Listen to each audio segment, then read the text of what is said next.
आपल्यासोबत शरदचंद्र पवार यांच्या पक्षाचे तालुका अध्यक्ष आहेत, ज्येष्ठ नेते आनंदराव चौगुले आहेत. सध्याचं राजकारण आपण पाहतोय, दोन राष्ट्रवादी एकत्र येणार का, महाविकास आघाडी फुटणार का, राष्ट्रवादी काँग्रेस दुबंगल्यामुळं जुन्नर तालुक्यामध्ये दोघांचं भांडण, तिसऱ्याचा लाभ. बरं, यांनी ज्यांना उमेदवारी दिली त्यांचाही पराभव झालेला आहे. सध्या ते सुद्धा इनॅक्टिव्ह मोडमध्ये दिसत आहेत. ते कुठल्या पक्षामध्ये आहेत तेही समजत नाही, किंवा ज्या पक्षामध्ये आहे त्या पक्षाचे प्रमुख शरदचंद्रजी पवार यांचा वाढदिवस दरवर्षी मोठ्या प्रमाणात साजरा केला जातो. यावर्षी पवारसाहेबांचा वाढदिवस अतिशय साध्या पद्धतीनं साजरा झाला. पक्षाने ज्यांना उमेदवारी दिली त्यांनी कुठं वाढदिवस साजरा केला असा कार्यक्रम दिसला नाही. ज्येष्ठ नेते मंडळ आहेत, आपण यांच्याकडनं जाणून घेऊया. प्रथमतः चौगुले साहेब, तुम्ही काय सांगाल? आजचं प्रदर्शन चौथा दिवस आहे, शेवटचा दिवस आहे. काय तुमच्या भावना, काय सूचना, काय बरोबर आणि काय सुधारणा करायला पाहिजे? वाणी साहेब नमस्कार. आज खरं म्हणजे कृषी प्रदर्शनाचा समारोपाचा दिवस आहे. मी काल परवाही या प्रदर्शनाला भेट दिली होती. आपल्या तालुक्यामध्ये शेतीचा हा मुख्य व्यवसाय आहे. हा तालुका महाराष्ट्राला शेतीमध्ये मार्गदर्शन करणारा असा तालुका आहे. कृषी विज्ञान केंद्र हा या तालुक्याच्या शिरपेचातला एक मानाचा तुरा आहे. आणि मग हे मानाचं काम आपल्या तालुक्यात इतकी चांगली मंडळी करतायत, ते काम पाहावं, त्याच्यातून काहीतरी प्रेरणा घ्यावी, शेतीमध्ये निरनिराळे प्रयोग करावे आणि इतर शेतकऱ्यांच्या बरोबर आपले विचार, त्या विचारांची देवाणघेवाण करून खऱ्या अर्थाने तरुण मंडळी काय काम करतायत याचा देखील आढावा घ्यावा असं मनात ठेवून या समारोपाच्या कार्यक्रमाला आपल्या विभागाचे माननीय खासदार अमोलजी कोल्हे साहेब उपस्थित राहणार आहेत. त्याचप्रमाणे आमचे मित्र विजयजी कोलते साहेब हे देखील उपस्थित होत आहेत. या लोकांचे मौलिक विचार ऐकावेत, आपल्यासारख्यांचे विचार ऐकून घ्यावेत आणि इथे कृषी प्रदर्शनामध्ये ज्या ज्या नवीन गोष्टी केलेल्या आहेत त्या पाहाव्यात या उद्देशाने आपण इथे आलेलो आहोत. आपण काढला राजकारणाचा विषय. खरं म्हणजे आजचा दिवस काय राजकारण करण्याचा आणि राजकारणावर भाषण. राजकारणी मंडळी जरी वेगवेगळ्या ठिकाणी ती त्यांची प्रेझेंटी लावत असले तरी राजकारणी मंडळी कधीही आपला मूळ स्वभाव बदलत नाही. राजकारण प्रत्येकाच्या राजकारणी मंडळींच्या नसानसामध्ये भिनलेलं असतं. राष्ट्रवादी काँग्रेस दुबंगली, नंतर विधानसभेला काय झालं, लोकसभेला काय झालं आपण पाहिलं. तालुक्यामधलं चित्र वेगळं पाहायला मिळालं. राष्ट्रवादी काँग्रेस पक्षाने बाहेरच्या पक्षाचा कार्यकर्ता तुमच्या पक्षामध्ये घेतला, त्यांना उमेदवारी दिली.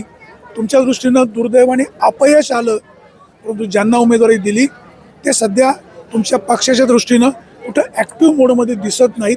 आमचा प्रश्न चुकतोय का वस्तुस्थिती वेगळी आहे?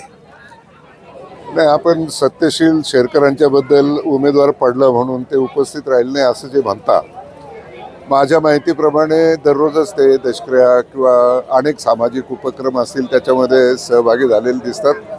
आज त्यांचा वाढदिवस आहे. वाढदिवसाला 100% सगळ्यांच्या शुभेच्छा. तुमच्या माध्यमातून त्यांना उत्तम अशा वाढदिवसाच्या शुभेच्छा देतो आणि त्यांचं नेतृत्व भविष्यकाळात बहरत जावं अशा देखील शुभेच्छा त्यांना या कार्यक्रमाच्या निमित्ताने आपल्यामार्फत देतो. खऱ्या अर्थाने निवडणुका कशा झाल्या, पक्ष कसे झाले, काय झालं, लोकसभेला काय झालं, विधानसभेला काय झालं, सगळ्या मीडियाच्या माध्यमातून आपल्याला माहिती मिळत आहे. मी फार छोटा कार्यकर्ता आहे, मला याचं फार मोठं विश्लेषण करता येणार नाही. परंतु आता आमचं कसं आहे साहेब, आम्ही सामाजिक बांधिलकीची लोक आहोत. सामाजिक बांधिलकीमध्ये या तालुक्याला काही चांगलं मिळतंय का, या तालुक्याच्या विकासाचे काही प्रकल्प येतात का, आणि या तालुक्याच्या सगळ्या पक्षाची मंडळी मिळून निवडणूक संपल्यानंतर काही वेगळं आगळं जे काम करतायत त्याच्यामध्ये सहभागी होता यावं, त्याच्यामध्ये आपण काम करावं अशा प्रकारची आमच्यासारख्याची इच्छा असते. शरद पवारांच्यावर आमच्या 75 सालापासूनच्या कायम निष्ठा आहेत. आम्ही त्यांच्याबरोबर आहोत, त्यांच्याबरोबर काम करत आहोत. पक्षाने उमेदवारी दिली, पक्षाने वेगवेगळे निकष लावले असतील, काय लावले मला माहीत नाही, परंतु आमचं एकच होतं की जो पक्ष उमेदवार देईल, मी स्वतः देखील उमेदवारी मागितली होती, पक्ष उमेदवारी देईल त्या पक्षाचं काम करायचं आणि त्या उमेदवाराचं काम करायचं. आम्ही काम करत असताना अचानकपणे अपक्ष आमदार या तालुक्यामध्ये निवडून आले, शरददादा सोनवणे, त्यांनाही शुभेच्छा. आणि खऱ्या अर्थाने सत्ता आमची महाराष्ट्रामध्ये येईल अशा प्रकारची महाविकास आघाडीला आशा होती. महाराष्ट्र पातळीवरच हे पेव सगळं फुटलं आणि आम्हाला महाविकास आघाडीला अनेक प्रकारचा पराभव बऱ्याच मतदारसंघांच्या मध्ये पाहावा लागला. आणि मग तशा प्रकारे महाराष्ट्रात जे चित्र झालं ते चित्र जुन्नर तालुका काय महाराष्ट्राचा अभ्यास करण्यामध्ये या तालुक्यातली मंडळी देखील अग्रेसर आहेत. त्यांनी देखील आमच्यापेक्षा वेगळा अभ्यास करून वेगळा उमेदवार निवडून दिला असेल तर लोकमताचा आदर केला पाहिजे, लोकमताबरोबर राहिलं पाहिजे. तुम्ही कुठं कमी पडले? आम्ही कमी नाही पडलो. आम्हाला 66,000 मतं आहेत. फार कमी मतं आम्हाला नाहीत. आम्ही निवडून येण्याच्या तयारीत होतो. पराभव मान्य, मतं वाढली याचा आनंद. ते मतं वाढली नाही, पराभव मान्य करावाच लागेल. आता लोकांनी पराभव केल्यानंतर निकाल लागल्यानंतर आत्मचिंतन, आत्मचिंतनामध्ये आता पक्ष आत्मचिंतन करतोय. त्या दृष्टीने आम्ही काही निष्ठावंतांना डावलल्याचा फटका शक्यता आहे तशी सुद्धा. आता लोकांची मनस्थिती काय आहे, लोकांनी निष्ठावंतांना डावलण्यापेक्षा दुसऱ्या पक्षाला तरी कुठं मतं दिलेली आहेत आणि कुठल्या पक्षाचा उमेदवार, दोघांचं भांडण तिसऱ्याला फायदा, अपक्ष उमेदवार निवडून आणावा ही लोकांची भावना या तालुक्यामध्ये निर्माण व्हावी. अशा प्रकारच्या चुका प्रत्येक पक्षाकडून काहीतरी झाल्या असतील. आपल्यासोबत राष्ट्रवादी काँग्रेस शरदचंद्र पवार या पक्षाचे तालुका अध्यक्ष आहेत. थोरात साहेब, तुम्ही या कृषी प्रदर्शनाला भेट दिली, तुम्हाला धन्यवाद. एक पॉलिटिकल प्रश्न, अनेकदा आपली म्हणजे कदाचित माझ्याकडनं चुकत नसेल, आपली भेट होत नाही. थोडासा एक पॉलिटिकल प्रश्न, विधानसभेच्या निवडणुकीनंतर तुमच्या पक्षाचे कार्यकर्ते किंवा तुम्ही मंडळी फारसे कुठे ॲक्टिव्ह दिसत नाही. विधानसभेत ज्यांना उमेदवारी तुमच्या पक्षाने दिली ते सत्यशील शेरकर सुद्धा लोकांमध्ये फिरतायत, पण कुठल्या पक्षाचं काम करतायत हेही समजत नाही. ते राष्ट्रवादी काँग्रेसमध्ये येऊन काही नाराज आहेत का, पुन्हा काँग्रेसमध्ये जाण्याच्या तयारीमध्ये आहेत का, काय सांगाल? वाणी साहेब नमस्कार. प्रथमतः मी हा जो काही ग्रामोन्नती मंडळाचा जो उपक्रम आहे त्यांना मी धन्यवाद देतो. आपल्या जुन्नर तालुक्यामध्ये कृषी विज्ञान केंद्राची स्थापना त्यांनी केली. आदरणीय पवार साहेबांनी आपल्या तालुक्याला कृषी विज्ञान केंद्र दिलं, त्यांनाही मी धन्यवाद देतो. आणि महाराष्ट्रातील जे काही नवनवीन प्रयोग, शेतीवरचे प्रयोग आहेत ते आपल्याला या कृषी विज्ञान केंद्राच्या माध्यमातून समजतात आणि आपल्या शेतकऱ्यांना त्याचा भरपूर असा फायदा होतो. आणि दुसरी गोष्ट, तुम्ही जे सांगितलं की तुमचे कार्यकर्ते उदासीन आहेत, वाणीसाहेब प्रथमतः तुमचा चष्मा बदला. मला दाखवा की आमच्यापेक्षा कोणत्या पक्षाचे कार्यकर्ते जास्त पळतात. आजही मी सांगतो, कोणत्याही भागात जरी गेलो, म्हणजे आमचा राजकीय चष्मा बदला का डोळ्याच्या नंबरचा चष्मा बदला, सल्ला काय? राजकीय चष्मा बदला. अच्छा, राजकीय चष्मा बदला. काय करणं अपेक्षित आहे तुम्हाला, काय अपेक्षित आहे? मला अपेक्षित असं आहे की आम्ही जे लोक काम करतो ते तुम्हाला दिसत नाही. साहेब, मी तुम्हाला सॉरी थांबवतो. पवार साहेबांचा दरवर्षी 12 डिसेंबरला वाढदिवस साजरा होतो. या वर्षी पवार साहेबांचा वाढदिवसाच्या दिवशी तुम्ही जुन्नरला आंदोलन केलं मशीनच्या विरोधामध्ये. ज्यांना विधानसभेची उमेदवारी दिली ते त्याच्यामध्ये कुठे ॲक्टिव्ह दिसले नाही. पक्षवाढीसाठी काय चाललंय तेही समजत नाही. सत्यशील शेरकर राष्ट्रवादी काँग्रेसमध्ये आले का, त्याबाबतचा कुठं फोटो पब्लिश झालेला नाही. त्यांच्यासोबत किती कार्यकर्ते तुमच्या पक्षात आले, तुमचा पक्ष किती वाढला हेही समजत नाही. आता चष्मा आमचा बदलायचा का तुम्हाला नंबर आलाय राजकीय? साहेब, आता विषय असा आहे की सत्यशील दादा शेरकर हे त्या आंदोलनाला जरी दिसले नाही तरी आता त्यांचा विघ्नर सहकारी साखर कारखाना आहे. शेतकऱ्यांच्या माध्यमातून आता त्यांची इलेक्शन आलेली आहे. शेतकऱ्यांच्या गाठीबिटी आणि वैयक्तिक गाठीबिटीवर त्यांचा जोर आहे आणि म्हणून कदाचित तुम्हाला राजकीय व्यासपीठावर दिसत नाही. कारण सहकार आणि राजकारण याच्यामध्ये फार मोठं अंतर ठेवून जर वागलं तरच माझ्या शेतकऱ्यांना चांगला न्याय देता येतो. म्हणून ते बाहेर ओपन पुढं न दिसता शेतकऱ्यांच्या गाठीबिटी घेत आहेत आणि विघ्नर सहकारी साखर कारखान्याचा गळीत हंगाम सुरू आहे. त्याच्या पद्धतीने माझ्या शेतकऱ्याला जास्तीत जास्त दर कसा देता येईल याचं नियोजन त्यांचं सध्या चालू आहे. आणि म्हणून मी तुम्हाला म्हटलं की आपला चष्मा बदलावा. साहेब, मी तुम्हाला राजकीय चष्म्याला नंबर आलाय का नाही मी असं म्हणणार नाही, परंतु सत्यशील शेरकर राष्ट्रवादी काँग्रेस शरदचंद्रजी पवार या पक्षात आले म्हणूनच त्यांना उमेदवारी मिळाली. त्यांच्यासोबत किती लोक आली आणि त्यांना पक्षात घेतल्यामुळं पक्षाची ताकद किती वाढली, किती कार्यकर्ते आले, काही नावं सांगाल का? साहेब, ही उमेदवारी जी दिली ही उमेदवारी महाविकास आघाडीची होती आणि महाविकास आघाडीमध्ये काँग्रेस महाविकास आघाडीची उमेदवारी राष्ट्रवादी काँग्रेस पक्षाला होती. पक्षाला उमेदवारी होती तरी आमच्यामध्ये म्युच्युअल अंडरस्टँडिंग आहे. काँग्रेस पक्ष, शिवसेना उद्धव बाळासाहेब ठाकरे पक्ष आणि राष्ट्रवादी शरदचंद्र पवार पक्ष, आम्ही एका ताटात बसल्यानंतर घास मोजत नाही किंवा हे शिवसेनेच्या पक्षाला दिलंय का काँग्रेस पक्षाला दिलंय की आमच्या पक्षाला दिले. ही उमेदवारी महाविकास आघाडी कुठल्या पक्षाला होती? उमेदवारी महाविकास आघाडीला होती. साहेब, महाविकास आघाडी इलेक्शनला एकत्र झाली होती, एक पिंडी तयार झाली, परंतु या पिंडीमध्ये उमेदवारी ही राष्ट्रवादी काँग्रेस शरदचंद्र पवार या पक्षालाच होती. सत्यशील शेरकर तुमच्या पक्षामध्ये आले, त्यांच्यासोबत किती कार्यकर्ते आले, पक्ष किती वाढला, आणि त्यांच्यासोबत तुमच्या पक्षात आलेल्या 4-2 कार्यकर्त्यांची नावं सांगाल का? साहेब, आम्ही जे काय आमचे महाविकास आघाडीचे कार्यकर्ते ते सगळे आम्ही आमच्या घरातले घटक म्हणून समजतो. त्याच्यामुळे आजादुजापणा आम्हाला दिसतच नाही आमच्या चष्म्यातून. हो, चौगुले साहेब, तुम्ही एक ज्येष्ठ आहात.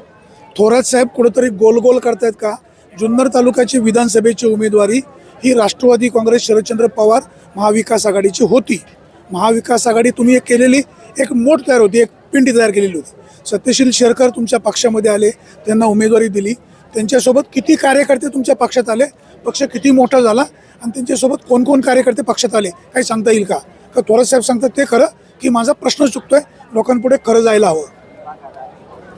नाही, आता ही उमेदवारी जी दिली ती राष्ट्रवादी काँग्रेस पक्ष आणि काँग्रेस पक्ष हे गेले 20-25 वर्ष एकत्र काम करतायत राजकारणामध्ये. सगळे उमेदवारी राष्ट्रवादी काँग्रेसला होती का महायुतीला, महाविकास आघाडीला होती? उमेदवारी राष्ट्रवादी काँग्रेसलाच होती. बरोबर ना? मग आता शेरकर राष्ट्रवादी काँग्रेसमध्ये आले, त्यांच्यासोबत किती कार्यकर्ते आले? ते आता ते एका कारखान्याचे चेअरमन आहेत. त्यांचा काँग्रेस आहे पक्षाचं, त्यांनी यापूर्व काळात काम केलेलं आहे. त्याचं संघटन आहे, त्यांचं संचालक मंडळ आहे, त्यांचं कर्मचारी वर्ग. कारखाना हा विषय वेगळा आहे, पक्षाचा विषय आपण करतोय. ते जर काँग्रेस पक्षाचे युवा नेते होते, त्यांनी काँग्रेस पक्ष सोडला, ते पवार साहेबांच्या पक्षात आले. काँग्रेस पक्षाचे किती कार्यकर्ते घेऊन आले? ते तिकीट फार उशिरा मिळालं होतं त्यांना, आणि उशिरा तिकीट मिळाल्यामुळं कार्यकर्त्यांनी येणं जाणं, हे कार्यकर्त्यांनी काम केलं त्यांच्या, आणि हे काम जे ते काम केलं हे महाविकास आघाडी म्हणून. 66,000 मतं वाणीसाहेब ज्यावेळी या सर, तालुक्यात, 2 विषय वेगळे आहेत. त्यांना 66,000 मतं पडली, ते विजयी होतील, हा भाग वेगळा आहे. प्रश्न असा आहे, राष्ट्रवादी काँग्रेसला जुन्नर विधानसभेची महाविकास आघाडीची उमेदवारी मिळाली. सत्यशील शेरकर राष्ट्रवादी काँग्रेसमध्ये आले का? त्याचा कुठेही फोटो व्हायरल झाला नाही. त्यांच्यासोबत किती कार्यकर्ते आले हेही कोणी सांगत नाही. अध्यक्ष सांगतायत ही उमेदवारी महाविकास आघाडीला होती. नाही, महाविकास आघाडीचा उमेदवार हा राष्ट्रवादी काँग्रेसचा उमेदवार होता, आणि राष्ट्रवादी काँग्रेसचा हा आम्ही तालुका पातळीवर काम करतो, किंवा तुषार आता तालुक्याचा अध्यक्ष आहे, मी जिल्ह्यामध्ये काम करतो.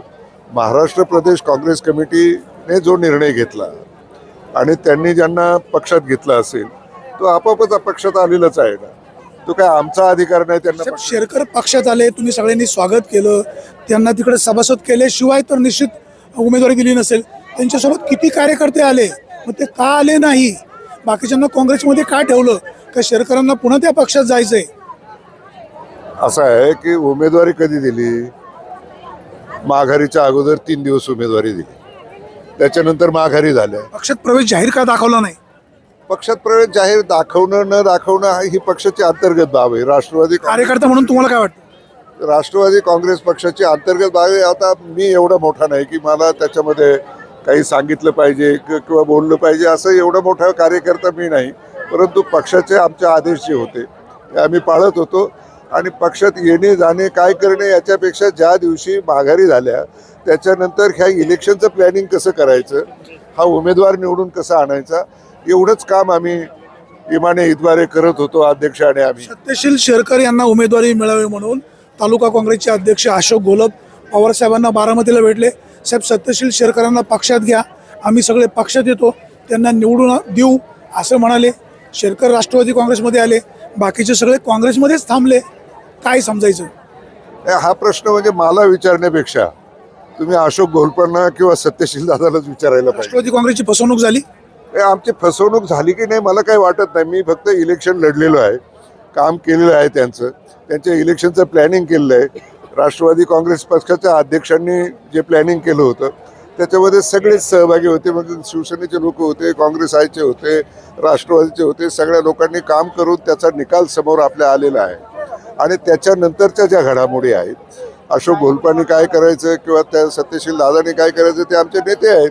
आता त्यांनी ठरवावं काय करायचं, त्यांना काय करायचं असेल, त्यांचं मनोगत आपल्याला जाणून घ्यायचं असेल तर हा प्रश्न डायरेक्ट तुम्ही त्यांना विचारा, आमच्यासारख्याला कशाला मध्ये. दोन्ही राष्ट्रवादी काँग्रेस एकत्र व्हावेत असे वरच्या स्तरावर वेगवेगळी चर्चा होत असते. एकत्र व्हायला हवं?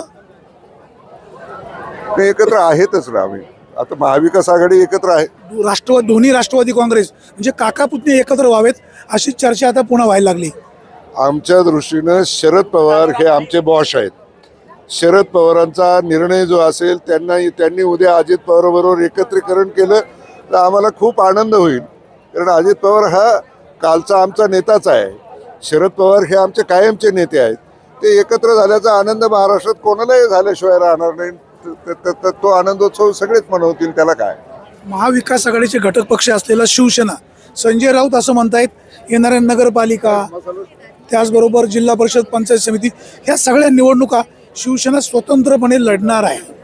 आणि साहेब, जरी संजय राऊत साहेब काही जरी म्हटले तरी जुन्नर तालुक्याचा अध्यक्ष म्हणून मी सांगतो तुम्हाला की जुन्नर तालुक्यामध्ये स्थानिक पातळीवर वरच्या पातळीवर जरी आघाडी झाली नाही तरी जुन्नर तालुक्यातील इलेक्शन सर्व, मग नगरपालिका जुन्नर नगरपालिका असेल, जिल्हा परिषद पंचायत समित्या असतील, हे सर्व आम्ही महाविकास आघाडी म्हणूनच लढणार आहोत.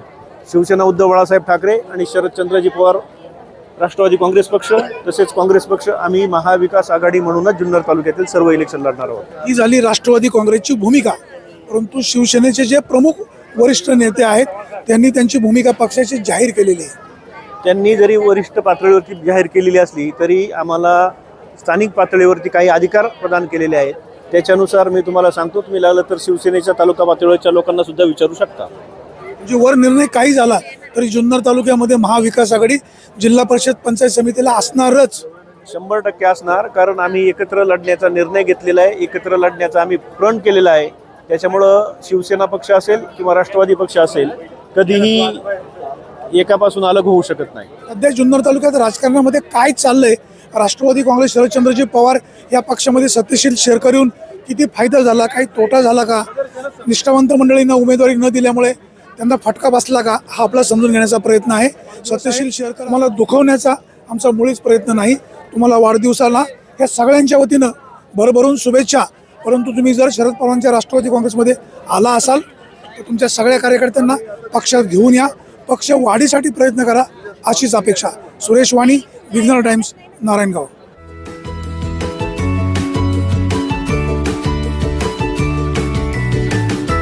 बातम्या शेतीच्या, बातम्या मातीच्या, बातम्या अन्यायाच्या, गुन्हेगारीच्या,